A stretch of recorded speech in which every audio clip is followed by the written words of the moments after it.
Hello everybody, it's Marie from Skeletorama again. Welcome back to my channel. Kim at a House Chef. How's everybody doing?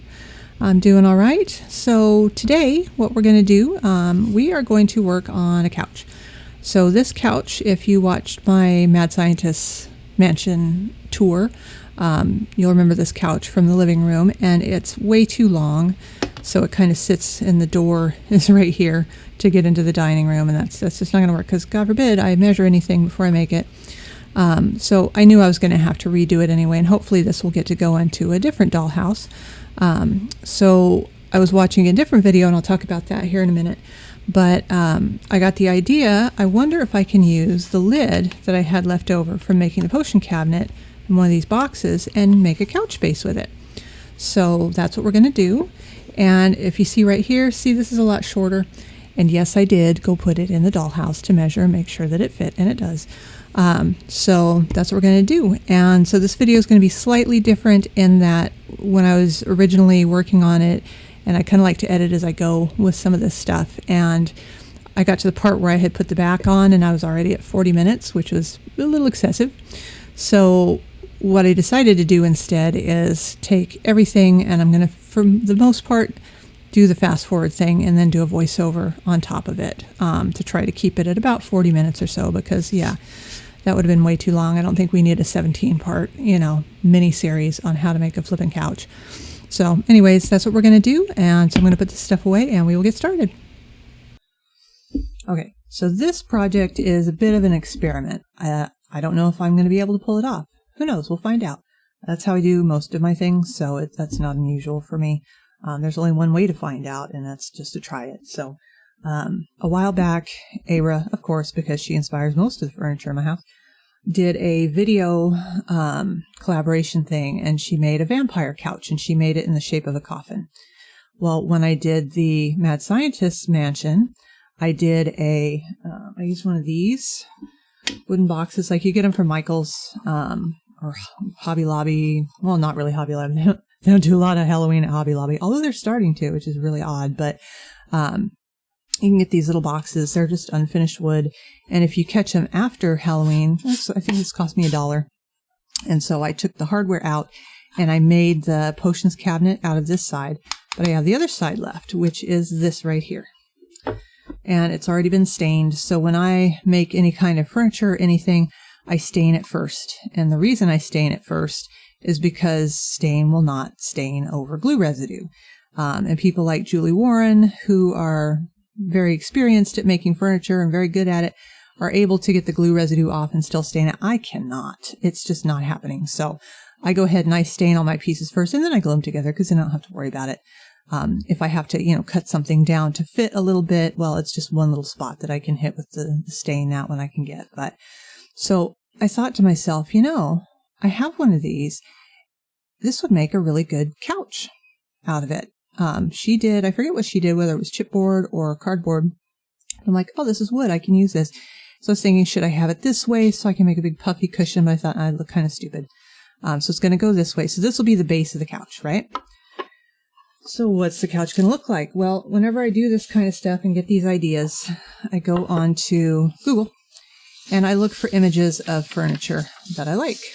So I love Victorian furniture, absolutely love it, especially the fainting couches or the chaise longues or whatever they want to call them. So I did a bunch of pictures, and then what I do is I measured this, and so when I print this out, I print this at a size where this can now become the pattern for the back of this, right? So the one I chose was this totally non-ambitious project here. But when you put this up next to it, this will actually fit really well in there. So I can just literally, and exactly what I'm going to do is I will take this out and then I will cut out the shape. Now, I know you're thinking, how the heck are you going to pull this off? Well, I cannot cut wood like that. So for the bottom portion of it, it's easy enough to do the sides and things. But for this, I thought maybe I can bring the fabric down about halfway, and then I can do some kind of business here to kind of replicate this. So it's going to be interesting. I have a couple things. I have some Dresden Trim, but I think it's pretty plain. I'd have to dig all that out and look. Actually, let me do that real quick. All right, so I'm back with the Dresden Trim. We'll kind of leave this here so y'all can see just how insane I am and why am I doing this. So this is Dresden. Let's do this in a way where it won't glare too badly. It's German scrap paper. It's done on metallic paper, and it has a raised design to it. This is what I used on my chairs and things in the furniture that I made for that. And I do have some other ones that are in different scales. So we have that little scalloped one, and this piece here is one. It's not both of those together. This one here, which is very ornate. I've got this one and this one. And so these could very easily then be colored or stained or what have you, and put on the front to kind of replicate this sort of fancy design. And if I paint it brown like I did with this, let's just have everything everywhere, shall we? This and this are the same. The only difference is this has liquid acrylic by Finnabair and Burnt Umber, I think it is, put over the top. Liquid acrylics or fluid acrylics are translucent, so you can still see stuff under it. And it was a combo of that and one of my Copic markers, which is an alcohol marker. I just went over it until it had kind of like a wood color. So I can do that to these, maybe not the black ones, but I can definitely do it to the gold ones. And since the wood, you want to have kind of a goldish undertone, it'll be a lot easier to do than the silver was. So we have that option. I also have this option, which may be a little too large of a scale. So this goes in your Sizzix or whatever die cutting machine, and it's an impresslet, I think they're called. So basically, you can make your own Dresden Trim out of it, and you put it in, and it'll cut it and make that all at the same time. Okay, don't ask about this. I messed up the little sandwich thing, but this is more or less this here, but at a much larger scale. So this is always an option too. I just really need to replace it because it popped the die out. So I have my tape on there poorly holding it in. Yeah, I've been trying to get this thing back to flat for a while. I'm just going to need to get a new one. So I already have the bottom. So that's easy. Done. Ding. Doing the upholstery, that's the easy part compared to this. Because, as you can see, this is at an angle, right? So I would either have to have straight piece of wood, and do some sort of beveling in order to kind of miter it together. Or, what I was thinking is I can take and sand this to where it's round. And then I have here, this is basswood. And it is, let's see how thick this is. This is about 2 millimeters thick, 1.5, 2 millimeters thick, which is about the thickness that I would use for something like this. And, I would take this, cut this pattern out in here. Obviously not this ornate business, because, yeah, that's not happening. But just cut the basic pattern out of this back shape. I would probably do it out of some kind of cardboard type stuff at first, just to do a proof of concept to make sure it's going to work. But cut it out here of the basswood. And then in order to get this to curve, I would have to soak it. That's how I did the round table. I haven't tried anything this large, but the cool thing is, because obviously I would have to put it, around like this and tape it to it or something to make it hold. But I can just take the hinges off of here and use this. And heck, I can even take this piece and put this on here so it's the same height. And then I can take the piece at the back and I can wrap it around, and I can, painter's tape the living bejesus out of it so it holds it until it's dry, and then it'll conform to this shape. So we'll see. This will be interesting. So either you'll be seeing this. If you're seeing this, spoiler alert, I did something that wasn't, hideous. You never know. Otherwise, you'll be seeing a completely different couch design. We'll find out. So don't know until you try. So I'm going to move some stuff, and we will start cutting some of this out.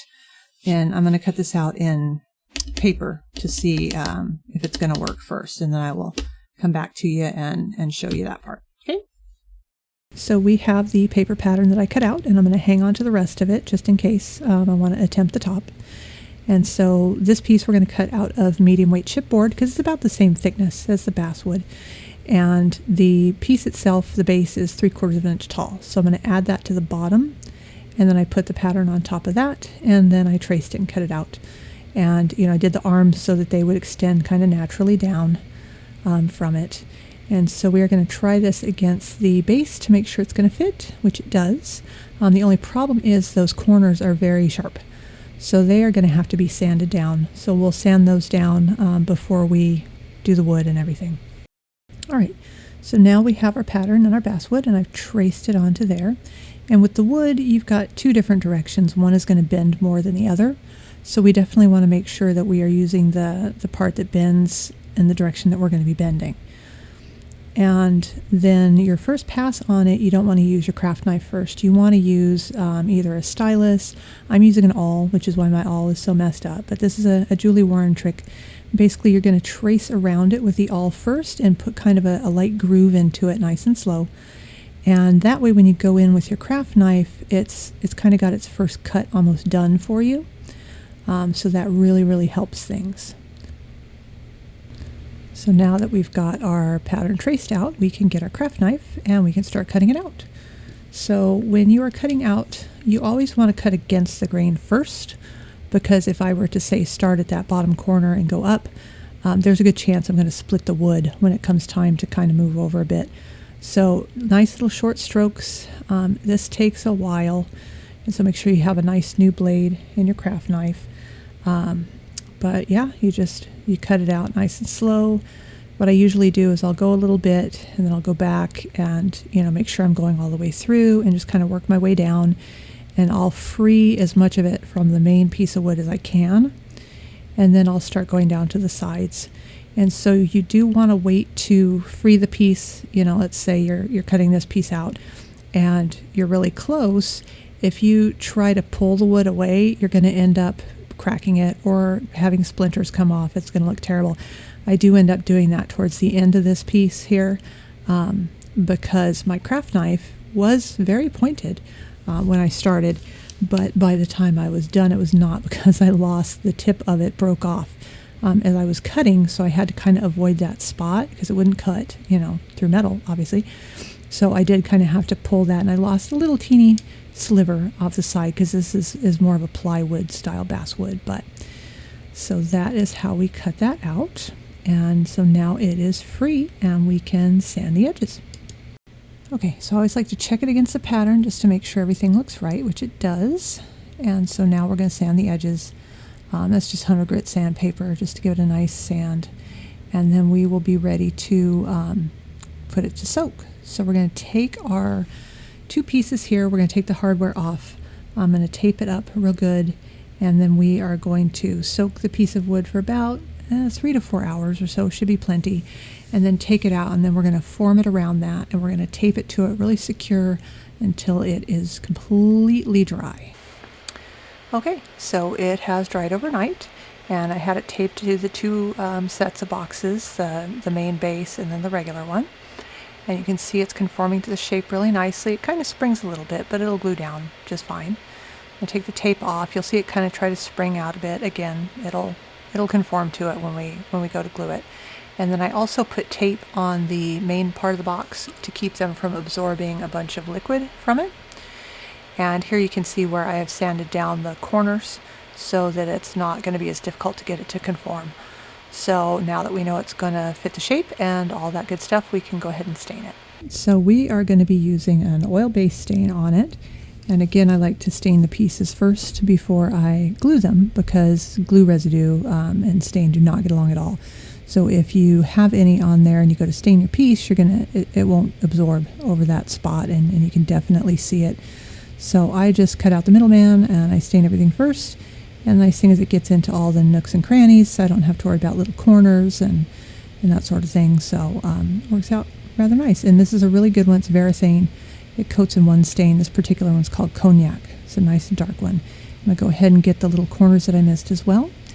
And now we are going to let it dry, and then it'll be time to glue everything together. All right, so we are going to take our pattern that we did out of our chipboard, and we're going to hang on to that because we're going to use that as a pattern for our upholstery. And Also, I totally forgot to make a pattern for the base, which would be helpful in order to make a pattern for the upholstery for the base.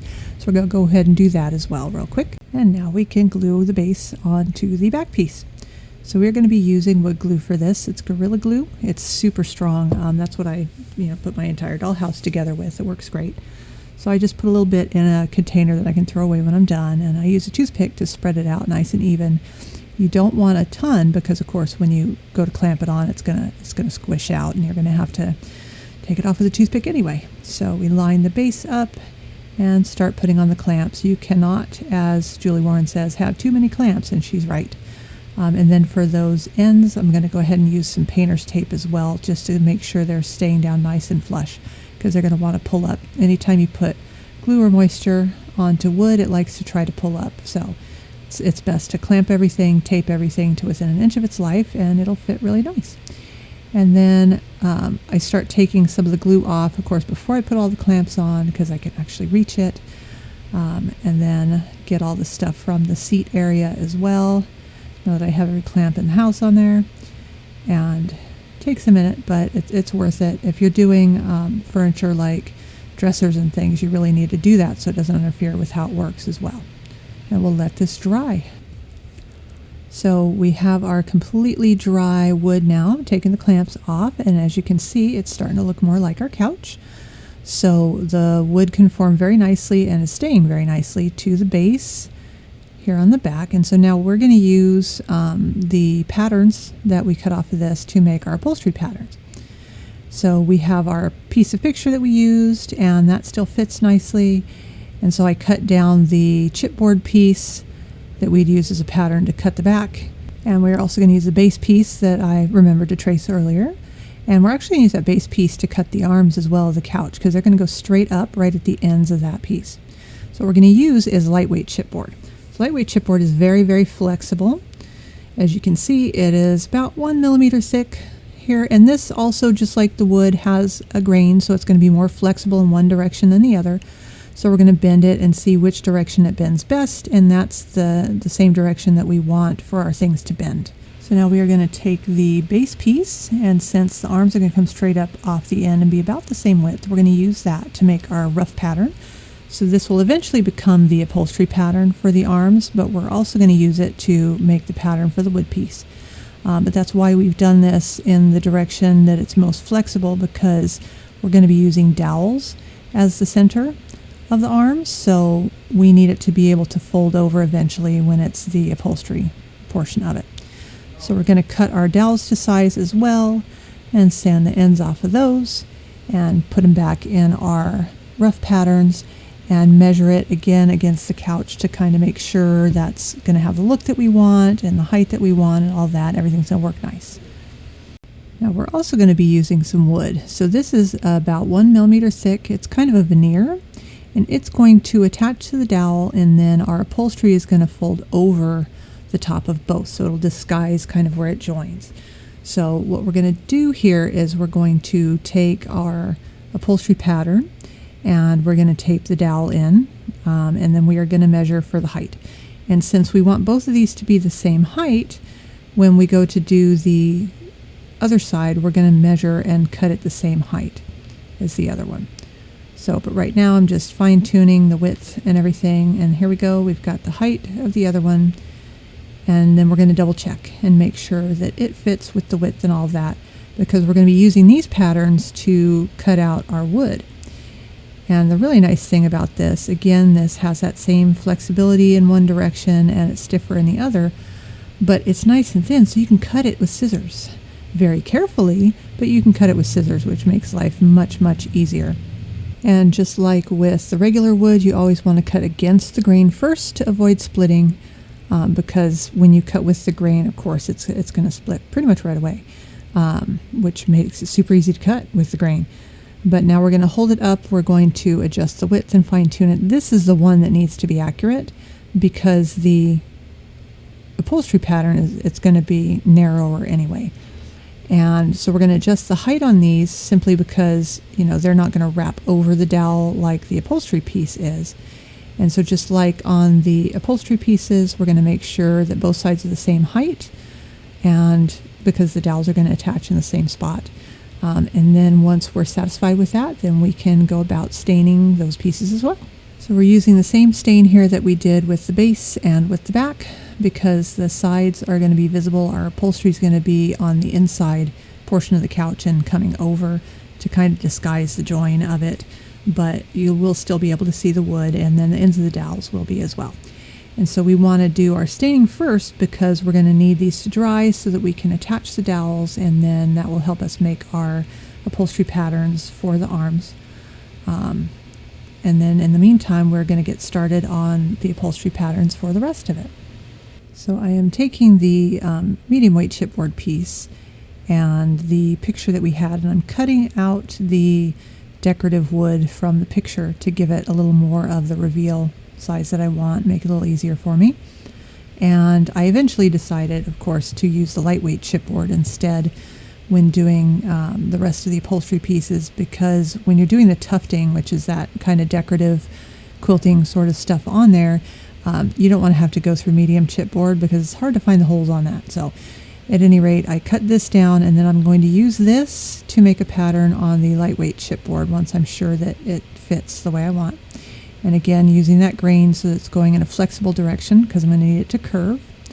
So I'm going to cut this out, and then I'm going to match it up against the couch to see kind of where it's going. And as you can see, a couple times I had it facing the wrong direction. So after about the second time of doing that and flipping it around, I finally wrote front on it. So that's very helpful. So you may want to make sure that you do that if you're using something that has, bends and things to it. And so there's a lot of adjusting that's going to happen here, because these pieces, when I make them, they don't have a pattern. They will never have a pattern. They're a one-off piece. So I have to tweak and adjust to get it exactly where I want it. So now that the back piece is pretty much the way that I want it, it's time to work on the piece for the seat cushion on the bottom.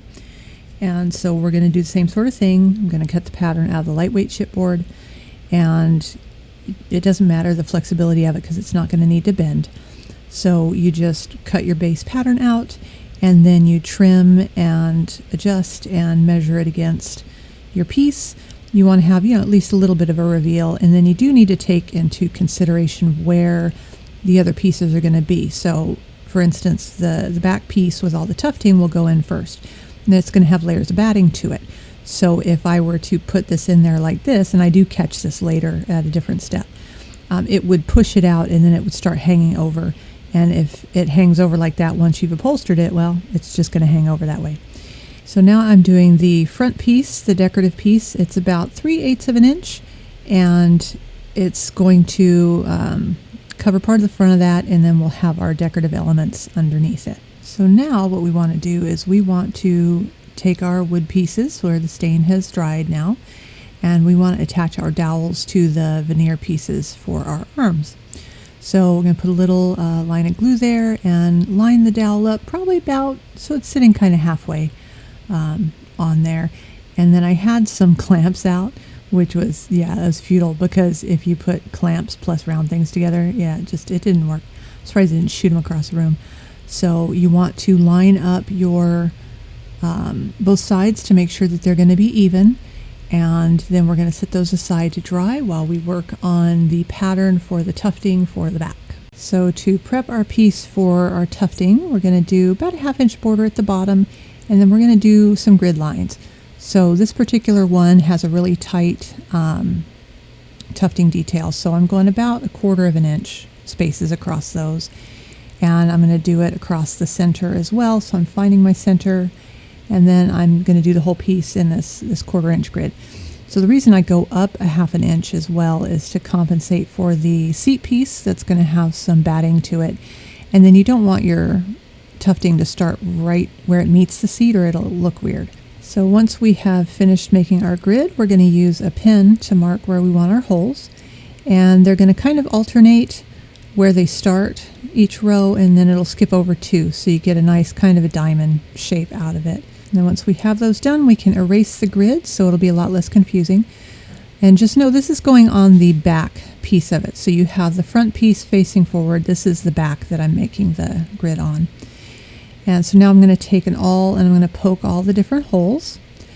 And when I get up to the top, there's a couple of them that are kind of close to the very top edge, which could cause problems when you go to do the tufting, number one, but number two would probably look kind of weird. So I sort of left those, and then I went and looked on the other side to make sure I didn't miss any, which I had missed a couple, and then to see how it looked without those holes. And since it looked good, I went ahead and left them, and I put a little X on there so that when I was going and doing the sewing later, then I would know not to use those.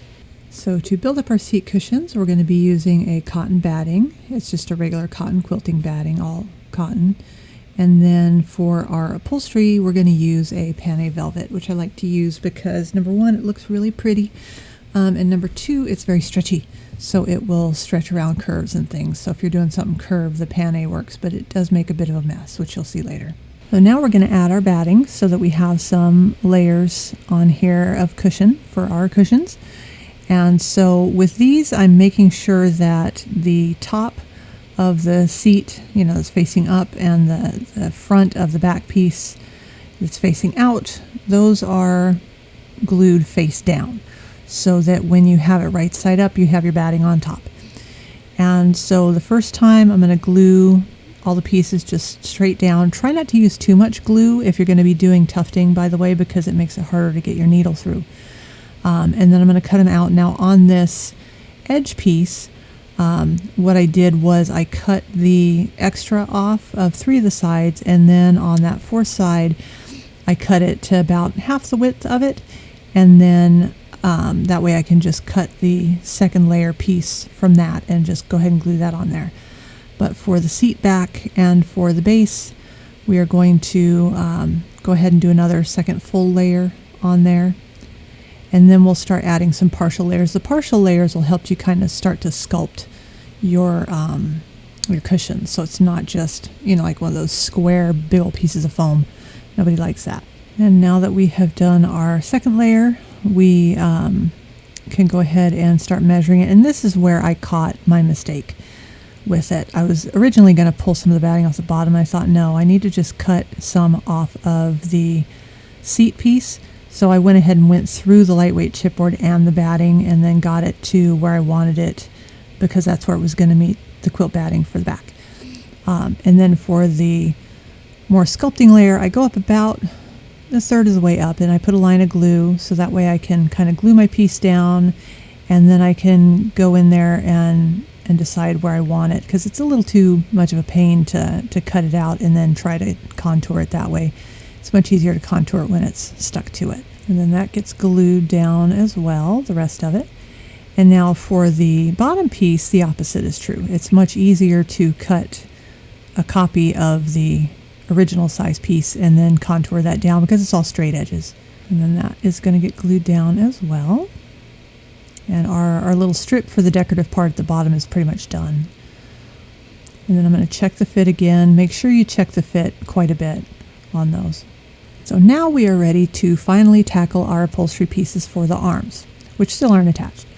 But what we're going to do is we're going to take our chipboard piece, we're going to measure it against, and then we're going to narrow it quite a bit because, I want a bit of a reveal on there. And we're going to put it around the dowel and see how that fits. And then I'm going to mark the height of where the seat meets the side on the wood piece itself. And then I'm going to curve my piece for the upholstery around the dowel and then mark where that line shows up on my upholstery piece. And now I can finally put my batting on there as well and know that it's going to curve around the way that I want it to. And so we're going to do the same thing here. We're going to glue these down complete with one pass. And then on the second one, it's going to be probably about the top third, kind of where it's going to curve over the top of the arm to sort of build up the cushion on the arm. And then there will be one more narrow piece at the top part of where the arm is going to be, just to give it that little extra so it looks nice and cushiony. And what I did with these is I made sure to line both of them up again so that their second pieces started pretty much at the same height, because we want them to be even. And if you try to do it by eye, it just never seems to work out. So now we are ready to put our fabric on, which is the fun part. That was convincing. Now we are ready for our fabric, and we're going to use the Fabri-Tac or Fabri-Fix or whichever one you have to hold it down. And we're just going to lay each piece out, and we're going to do a really rough cut around it just to make the pieces a bit more manageable to deal with. And that's where you start seeing all the lint from the velvet. And we're going to do this for all the pieces. Then we can use our glue and start gluing them down. I just do a really light layer of it, and I like to kind of spread it around a bit. That's going to reduce your chances that you're going to have glue seeping through the front of your fabric, which on the pane is very, very, very noticeable. And you can see there was a spot there where I did that.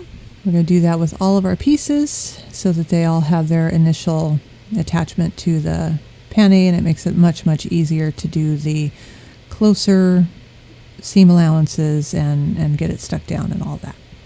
So once we have done that, now we can go around and we can trim our edges on our pieces. So you want to trim it in a little bit closer, kind of pull it over, make sure you're not cutting it too close, but I usually do probably about half an inch, 3/4 of an inch, somewhere in there. I like to give myself a lot of room. And you're going to figure out which one is the front side, and you want that to be the prettiest. So you're going to do that one first. So you're going to put down a bead of glue, and like on this one, when I've got a corner going on, I'm going to snip a little wedge out to kind of release some of the tension on it and pull that glue over, and then do the same on the other side. And then you just need to make sure that you keep your hands very, very, very clean, because it's real easy to reach over, and as you're pressing things down, stick your hand on the front surface of it and get glue everywhere. So once I've stuck it down, of course, I'm going to start trimming off some of the excess bulk that I don't need. So do the same to the other side. And then we're going to do everyone's favorite part, which are the corners. You can do the corners a million ways. I do them probably 2 or 3 ways in this video. But basically you want to trim some of the extra bulk out, but you don't want to trim it from anywhere that's going to cover your actual point of your corner. And then you're going to pull it down. So I'll pull it down, and I'll kind of pull the corners in, and I make sure they look good first.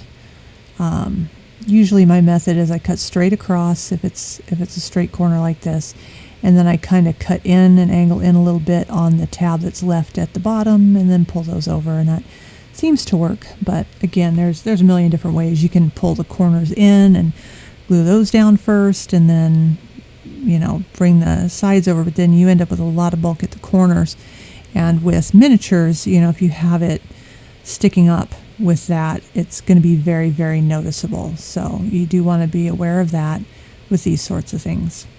So one of the pieces that's going to be a little different is going to be our decorative edge piece.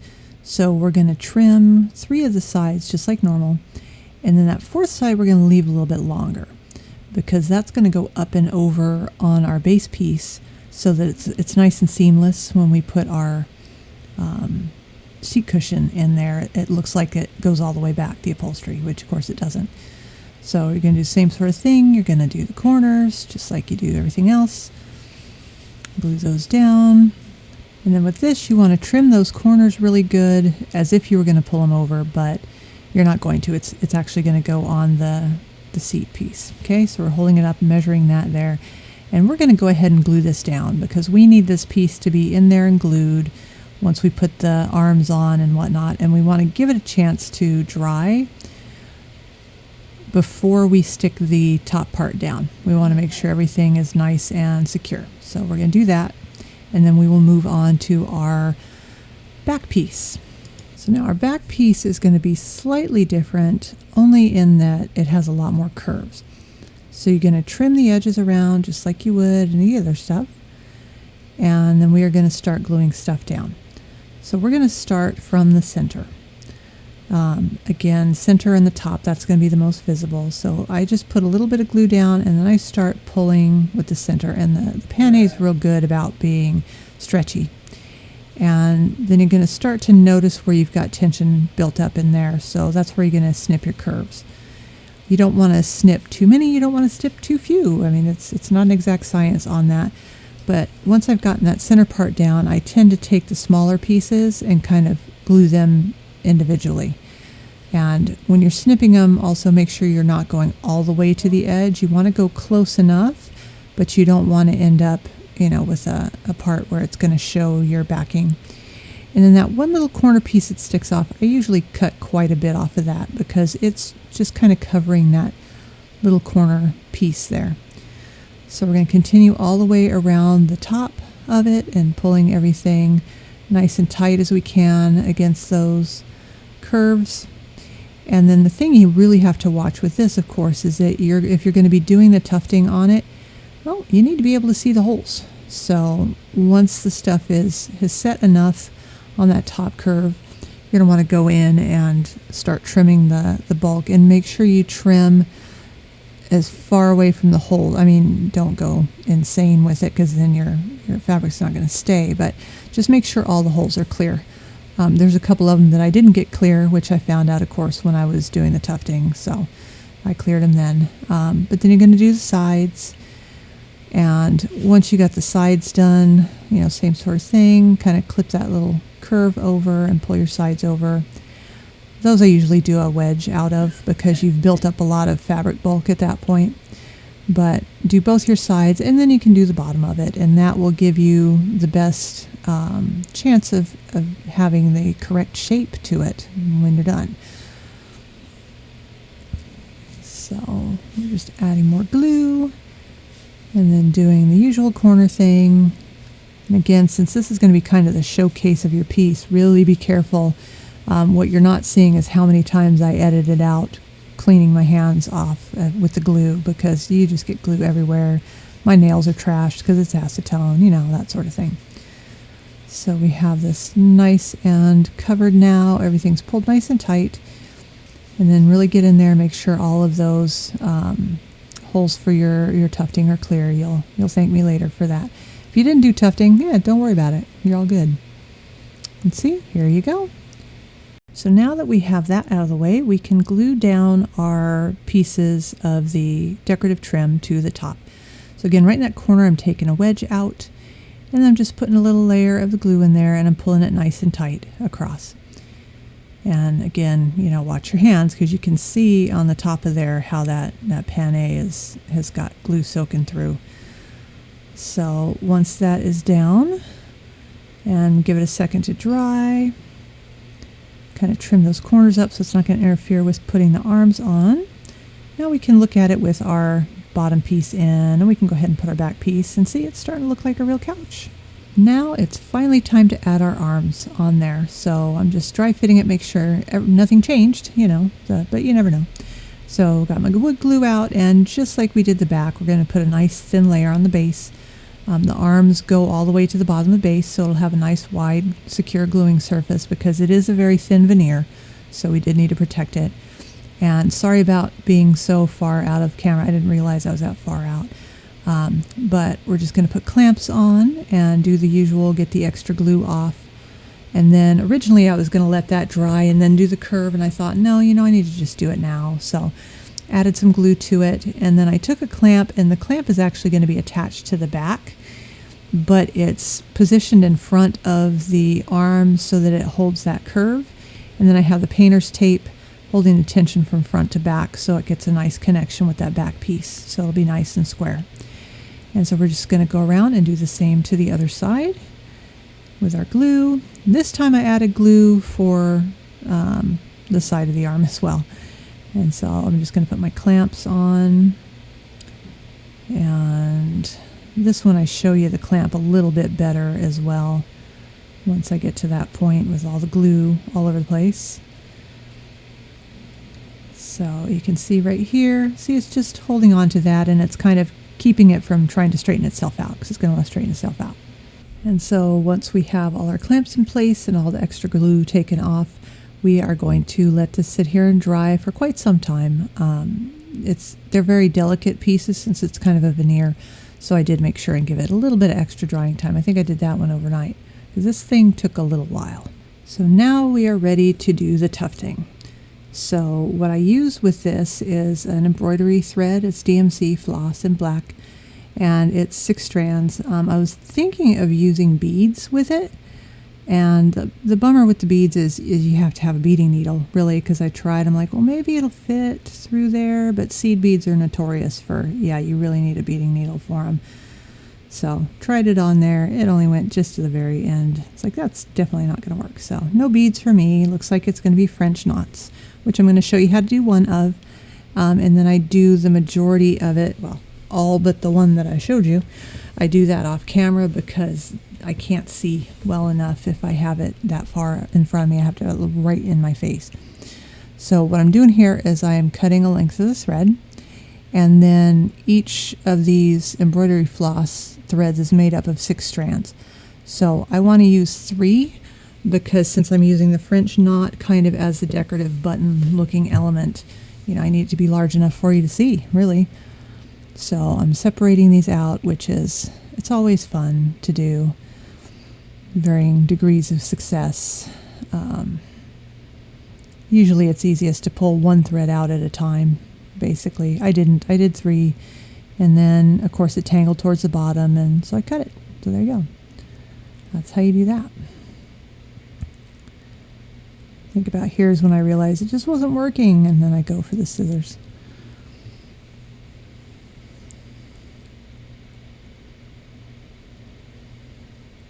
All right, so now I have that cut. I have my 3 strands, and we're going to thread the needle.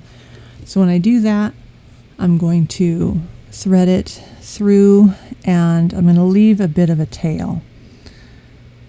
So I go through there and leave the tail. You don't want to, you know, tie the knot at the bottom kind of thing, because you really need to have as much of the length of the thread as you can. So I'm going to take my thread here, and I'm going to grab my piece, and I'm going to start at the center at the top, and I kind of move outwards just so I don't end up bunching it up. You're going to put it through that first hole, pull it through almost all the way, and then I take the tail and I tape it down with just a little bit of tape. That's not going to be permanent or anything. It's just for now. And you know, I always get way too much tape because that's just how I roll. But I'm going to tape that down so that I can, you know, continue sewing, and that'll be glued at the end. So I put glue in each hole when I'm done with that particular piece of thread.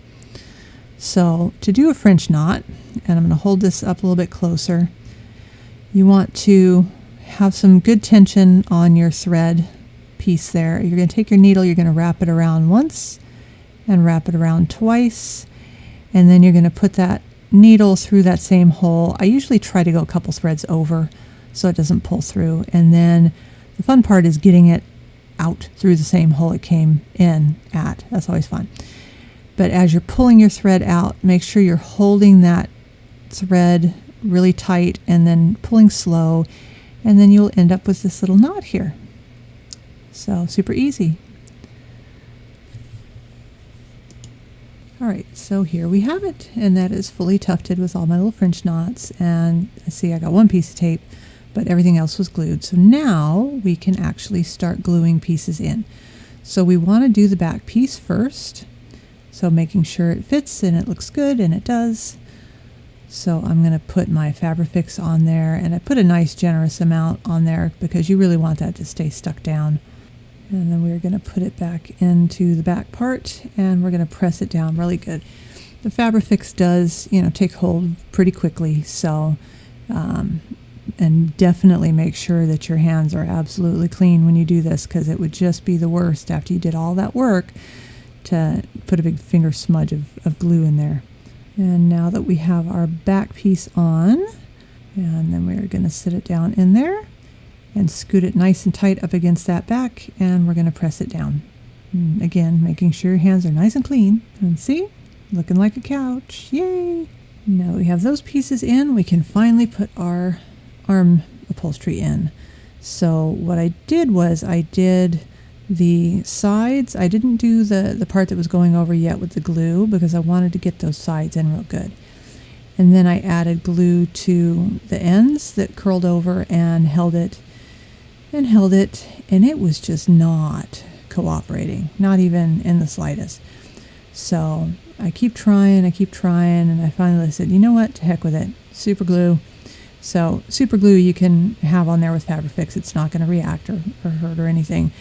And of course right there I had stuck my finger to it, so I kind of show you a little bit that piece. But you know, did you really use super glue if you don't stick yourself to something? No, you didn't. So, and that held it.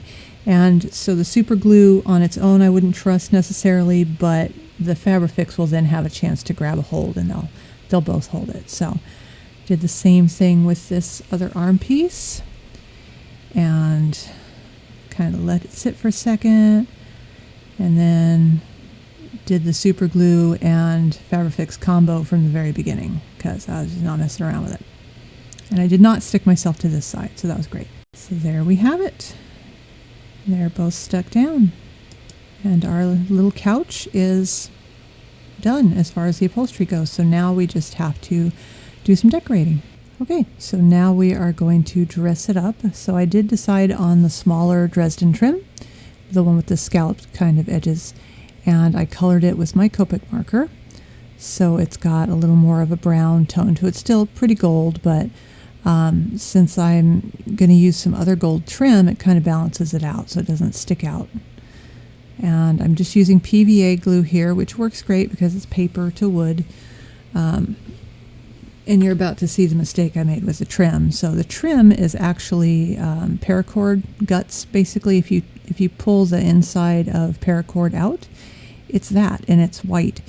And so what I did with it is I took and I put some paint on it, and then I put it in a ramekin with some of the dilution sprays, and that really soaked into it and gave it a nice shine. So it looks really gold, and the way the weave of it is it's nice and tight, so it's actually in scale, which is great. Now, here's where the problem was, so I used the PVA glue because I wanted something where, I didn't have to really worry about it. I've got a fine applicator tip. Well, PVA glue doesn't grab very fast, and so about here is where I start struggling with it a bit. And so I'm putting it on there and I'm holding it, and it's not wanting to grab it. Every time I push down on it, it pushes back up on the other side, and the glue's starting to absorb into the fabric at this point. And so, I'm not willing to let go of my PVA glue. So you'll see me kind of holding and struggling and adding more glue here and there, just wanting it to grab. I didn't want to try to go all the way around because it puts tension on the thread, and so it's gonna, try to fight against you. And so here I am on the other side going, okay, seriously, just stay. And so I figured, okay, well, I'll get it most of the way there, and I'll kind of let the stuff sit and dry a bit. And then I realized, okay, I'm going to be putting the other stuff on the curved bit. Nah, I'm going to be using some super glue. So normally super glue, you got to be super careful with it, haha. And I was paranoid that I was going to destroy this couch by getting a blob of super glue everywhere. So what you'll notice I started doing after that first curve, instead of putting it on the couch itself, I was putting it on the trim and using a toothpick to kind of push it, and that really helped, because it grabs really fast. And that's the super glue gel, so it's not like it's going to be super instant, but how many times can I say super in the last minute? Probably a lot. But so yeah, this worked so much better, and got it on there instantly, and it looks really nice. So we'll just watch me continue to go around with my little toothpick. I did try tweezers at one point, and they just were a little too clumsy for me, so I gave up with the tweezers. I'm just going to continue going around, and you can decorate your couch however you want. You don't have to put this kind of trim on there. As you can see, I kind of gave up on the big huge ornate style piece, because once I did put it in the dollhouse, and you'll see towards the end, I'm going to show a picture, it wouldn't fit. So and plus, yeah, there was no way. If I was struggling with this little trim, yeah, I don't see me doing anything big and ornate. So I decided to have the trim go around kind of in a circle around the dowel there, to not only hide the edges where the upholstery connects, but it just looks kind of finished and fancy.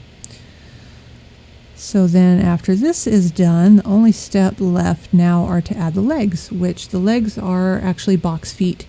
I got mine from Amazon. You can get them a whole bunch of different places, but these particular ones, they are a little bit large, and the curves, the angles are not right angles. So I'm putting it on with the E6000, and I'm adding the E6000. I started trying to do the toothpick thing, and it just didn't work. But I'm putting it on the very bottom of the piece, and then the very tips of the wings. They're actually owls, where they touch, because there's some gapping in it. Those are not right angles, so they're not fitting exactly. I didn't try any kind of method to fill them, because we don't need that right now, because I would have messed that up. So I am just getting those on there. The E6000, since that's metal, is going to hold it on there real well for me. And on the smaller side, the wings do kind of overlap a little bit, but you can't really tell. And I made sure that the biggest gaps were to the back. So so we're going to get that on there, get those all taped up so they can dry, and then we'll see how the finished product looks. All right, so I have gotten the feet on there. The E6000 has dried, and would you look at that? We have a couch, and it actually came out really cool. So again, there is some gapping. I'll let you see that. So I will figure out at a later date, when maybe I know how to do things better, how to fix that. Because I've found if I try to, come up with some way to kind of do something in the moment, not really thinking about it, it always comes out terrible, and I have to redo it again anyway. So for now, we're just going to leave that. It's at the back mostly, and you really don't see it. I'm going to go ahead and put a picture here of how it looks in the room. And as you can see, it looks so much better. It actually fits. And you could open the door if you were small enough to be in a doll's house. So that worked out kind of nice. So yes, the answer is you can take the coffin lid from one of these, and you can make a couch. Here is our reference photo. Again, just find something you like online and make it the size that you want it, and just see if you can make a pattern out of it. You don't know until you can try, and if you let failure stop you, you miss out on a lot of cool stuff. Just know it may be a piece of hot butter garbage or whatever. Sometimes stuff turns out pretty cool. I'm not saying this is God's gift to couches, but it's pretty darn nice for what it is. And so there is that there. I did, however, give up on this part here. Let's see, and we can set this up here and see. This is how it would have looked, which would have looked really cool, but as you can tell from the picture in the room, it would have gotten in the way of the picture frame that's already there that had to be permanently glued to the wall, which is why I couldn't change stuff around and put a fireplace in there either. Oops. Oh well. But the next one's going to have a fireplace. So anyways, we let this one go, but I don't know that I would have been able to pull off, but you never know. But still, try something out and see what you can do, and you might surprise yourself, and look around, especially if you do other kind of crafting, and see what kind of cool stuff that you have that you maybe haven't used, and find a new use for it. So anyways, that is it for me for today. I hope you enjoyed it. And I will be back again in a week or so with yet another miniature thing as soon as I figure out what the heck it is I want to make. So anyways, see you guys later. Bye.